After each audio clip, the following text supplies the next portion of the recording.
You think you've seen Emu's secrets before? Nah, those were just teasers. This is the uncensored version. Back in the Zoo Island arc, Dogstorm told Nami something very interesting. He said that their journey had already passed the destination.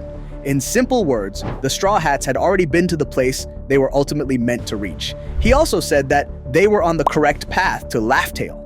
But the most important part was this. Even Roger and his crew had to restart their journey after reaching the final island before ending it at Laugh Tale as the Pirate King's crew. That means one thing is confirmed: Luffy has already visited his final destination before. And to be very specific, we believe that place is either Alabasta or Skypia. Why do we think that? Because Oda loves connecting his story to real-life history and mythology. He just can't stop foreshadowing things inspired by the real world. Alabasta and Skypia are most likely inspired by Mesopotamian civilization and the Hanging Gardens of Babylon. Here's something interesting. Human civilization did not actually begin in Mesopotamia. Mesopotamia was the first civilization after the Great Flood. According to historians and scientists, civilizations existed even before that flood. Now, if we look at this through a biblical and mythological lens, the civilizations before the Great Flood were extremely advanced, technologically and culturally.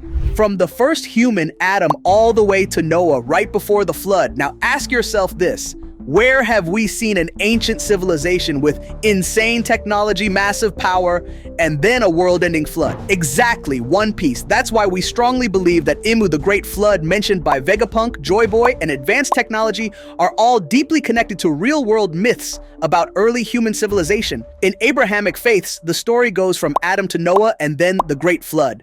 But what happened during the flood is never fully recorded. And here's where it gets spicy.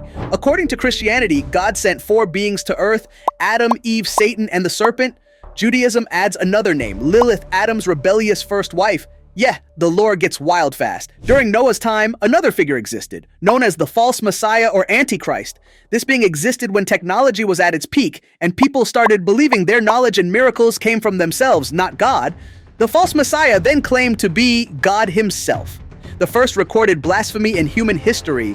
After the Great Flood, humanity continued through Noah's 3 sons, and generations later, the Antichrist reincarnated as Nimrod, who again claimed to be God.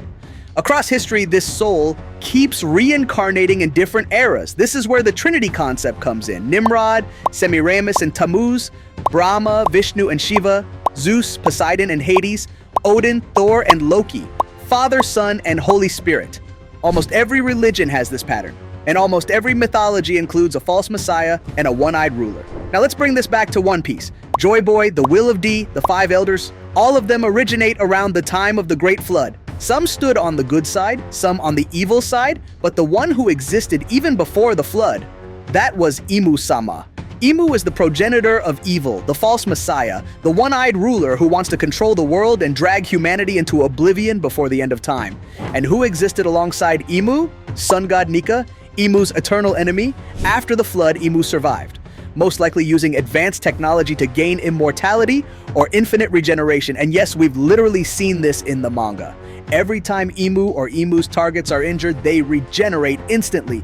Joy Boy was Nika's reincarnation, Sarathar, the first true messiah after the flood, and Nika's will reincarnates in every era.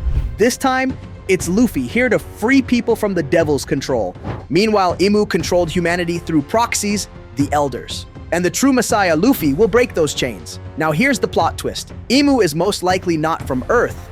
The only missing story in One Piece is the space pirates, which means Emu probably came from space, specifically the moon, the opposite of the sun. Lunarians ruled the moon and were seen as gods. Whitebeard even confirmed this. Lunarians were insanely advanced, had wings, and possibly even created devil fruits, which means Emu could be a fallen Lunarian banished to Earth.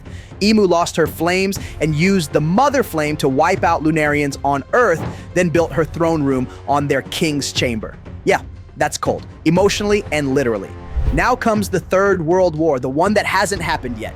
This war will be led by Luffy, Nika's 3rd reincarnation. He will unite all races, destroy Fishman Island, bring fishmen to the surface, and fulfill Joy Boy's promise. He will collect all 3 ancient weapons, destroy the Red Line and Grand Line, trigger the Second Great Flood, Emu's weakness, and finally defeat her. Now the secret of the D-Clan. D likely stands for Davy Jones, King of the Ancient Kingdom. The families of D are those who supported him. The current reincarnations are Blackbeard as Davy Jones, Luffy as Nika, Shanks as Joy Boy. 3 wills, 1 final war, 1 false messiah to defeat. Subscribe if you like the video.